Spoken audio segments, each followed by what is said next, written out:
मित्रांनो, चांगलं चॅनलमध्ये आपलं स्वागत आहे. मित्रांनो, आजचं जे मायनीचं मैदान खऱ्या अर्थानं गाजवलं ते जालन्याच्या सचिन आणि कनेरखेडच्या माणिकने. नमस्कार. नमस्ते. काय म्हणताय, आज फेटा बिटा बांधलाय बैलला? बैलांना गुलाल झाला, आनंद आहे. हा, गुलाल झाल्यानंतर फेटा बांधला का आधी? गुलाल झाल्यानंतर. कुठला आहे बैल एक्झॅक्टली? काय जालन्यातला आहे. जालन्याचा आहे. कसं काय एवढ्या लांबचा पायरा? जालना कनेरखेड कुठे? हा बैल माझ्याकडे आलाय चिखलीत, माझ्याकडे असतो. हे जालना जिल्ह्याचे बैलगाडी संघटनेचे अध्यक्ष आहे. ह्यांचा बैल आहे, तो आपल्याकडेच पळतो, आपल्या नियोजनात पळतो. काय सांगाल बैलाबद्दल? काय सांगाल, कसा बैल पळायला? कसा आहे? पळायला एक नंबर बैल आहे. दोन्ही खांदे आतून बाहेरून कुठून पण चारही खांदे फिट आहे. बर, आजचं नियोजन कधी झालेलं? म्हणजे कारण माणिक पण मला वाटते आता साधारणतः 1-2-3 मैदानात दिसला नाही. काय सांगाल? काकांचे माझे संबंध आहेत, त्यामुळे एका शब्दावर काकांनी आपल्याला बैल दिला. बर, पहिलं माझं पहिल्या एका बैलाला बैल दिलता, तिथं गुलाल झालता. आम्हाला माणिकवर ठाम विश्वास आहे, ठाम विश्वास होता. त्यामुळे म्हटलं आम्ही काही केलं तर माणिकरावच टाकायचं, त्याशिवाय नाही का. माणिक म्हणजे गुलाल. माणिक म्हणजे गुलाल आहे, एवढा विश्वास आहे आम्हाला माणिकराव. नाव आपले जे फलंदाज आहेत म्हणजे उत्कृष्ट, म्हणजे आपले सचिन तेंडुलकर, त्यावरून नाव ठेवलंय काय? कारण सचिन नाव हे बैलगाडी क्षेत्रात तर पाहायला भेटत नाही आपल्याला. असंच ठेवलं होतं. हा, जे जालना तालुक्याचे त्यांचे अध्यक्ष आहेत. दादा नमस्कार. नमस्कार. नाव काय आपलं? अभिमन्यू खैरे, बर. जालना.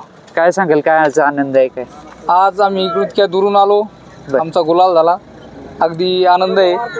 पुन्हा आम्हाला काकांनी एका शब्दावर बैल दिला, त्यांचे खूप धन्यवाद. आणि त्यांनी बैल दिला आणि आमचा गुलाल झाला, त्यात आम्ही खूप आनंदी आहे. वेगळे पण काय वाटलं जोडीचं? कारण बऱ्यापैकी सर्व नामांकित नंदी होते फायनलला. काय आनंद आहे आजचा? बऱ्यापैकी म्हणजे जो बैल काकांचा जो बैल आहे माणिक, तो बैल म्हणजे आपला आता वासरू शेवटी नवीनच आहे, पण बैलांनी वासराला घेऊन नंबर केला आणि वासराने त्याला साथ दिली, त्याचा आमचा आनंद आहे. बरं, मग दुसरं झालंय. हो. आदत वयामध्ये किती मैदान म्हणजे झाली त्याची? आदतला आम्ही इकडे नव्हतो आलो, आमच्या इकडे भरपूर गुलाल केले. बर, बिनजोडला आणि सेकंदाच्या मैदानावर बरेच गुलाल आहे. किती गुलाल झाले साधारणतः? आणि टायमिंग वगैरे काय आहे? सेकंद म्हणताय तुम्ही, पण टायमिंग किती आहे त्याची? सेकंद म्हणजे आमच्या इकडे सगळाच जागेचा याच्यावर किती पल्ला किती असतो आणि टायमिंग किती? 250-300 फुटाचा असा पल्ला असतो आमचा. टायमिंग साधारण समजा 5 सेकंद 70 मिली असं 90 अशी येतो. पल्ला बारीक असते, मग तेव्हा पल्ला बारीक, इथला पल्ला जवळपास नाही म्हटलं 1000 फूट असतो. फरक जाणं, चौपट पळायची त्याच्यापेक्षा. काय दम वगैरे लागतो का त्यात? धाप लागणे वगैरे काय असं जाणवलं नाही त्याला. एकदम बैल अजून 2 फेरे 3 फेरे पळून फ्रेश आहे एकदम. अजून पळवायचे काय? दादांकडे तुम्ही काय म्हणताय? माणिकनं आज गुलाल केला? हो ना, माणिक तर आहे आपला गुलालाचाच असतो कायम. पण माणिकचं असं वैशिष्ट्य ना, माझं बी माणिकचं बैलाचं असं वैशिष्ट्य आहे की बैल 2 नंबर मधला 3 नंबर मधला घेऊन बैल गुलाला ठेवणारा म्हणजे माणिक. आणि बैलगाडी क्षेत्रात एकमेव असा बैल आहे माणिक, तो कुठल्याही बैलावर पळतो. दुसऱ्या मोठ्या बैलांना आणि काय मोठा बैल कोण देत नाही ते पायऱ्याला, पण माणिक हा बैल कुठल्याही बैलावर पळतो आपला. आणि त्याचं वैशिष्ट्य आहे, ज्या बैलावर पळेल त्याला गुलाल करून देतो. आता मोठं लक्ष आहे म्हणजे एक बैलगाडी क्षेत्रातला वर्ल्ड कप म्हणावं लागेल. आणि परमपूज्य सेवागिरी महाराजांचा गुलाल भरपूर महत्वाचा आहे, तुम्हाला पण माहिती आहे. आणि वडकीचं हिंद केसरी मैदान आहे. कशी तयारी आहे? काय तयारी आहे की, पण आपलं तसं काय नसतं दुसऱ्यावाने की टॉपचाच पायरा पाहिजे काय पायऱ्या असं नाही. आपल्याला कोण भेटल जो बैल त्या बैलावर घालायचा. तयारी सुरू आहे का? तयारी सुरू आहे. आपल्याला बैलाला आपल्या बैलाच्या ह्याच्या विश्वास आहे त्या पळावर. सराव वगैरे कशा पद्धतीने सुरू आहे? काय नाही, 2 दिवसाला बैल पळतो आपला, 1 दिवसाला बैल पळतो. बर, आता बकासूरच्या मागे आपल्याच बैलाचा नंबर लागतो.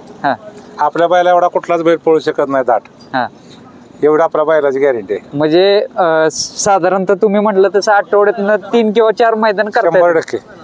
1 दिवस आज गाडी पळायला माणिक तरी उद्या बी पळणार. सासवडला आलेलं का? आलो होतो की. बर, तिथं गाडीने जरा थोडक्यात मार खाल्ला.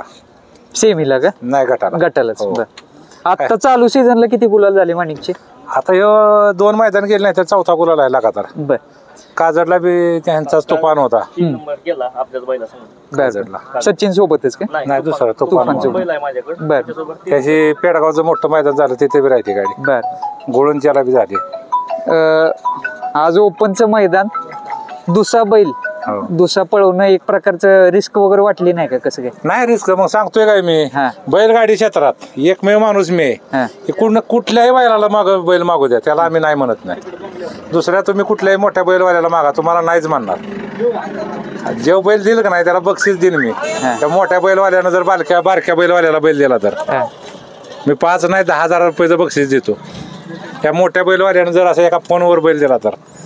सचिन बद्दल काय सांगाल? कसं वाटतं? एक नंबर पळाला आणि माणिकभर पळायचं म्हणजे एवढं सोपं नाही, पण एक नंबर साथ दिली. भवितव्य कसं बघताय? चांगलं एक नंबर आहे. एवढ्या दुसऱ्या वयात एवढं माणिकभर साथ द्यायची एवढं सोपं नाही, आणि चांगला पळाला, एक नंबर पळाला. भविष्यामध्ये दिसेल का मला? 100% धन्यवाद दादा, वेळ दिला.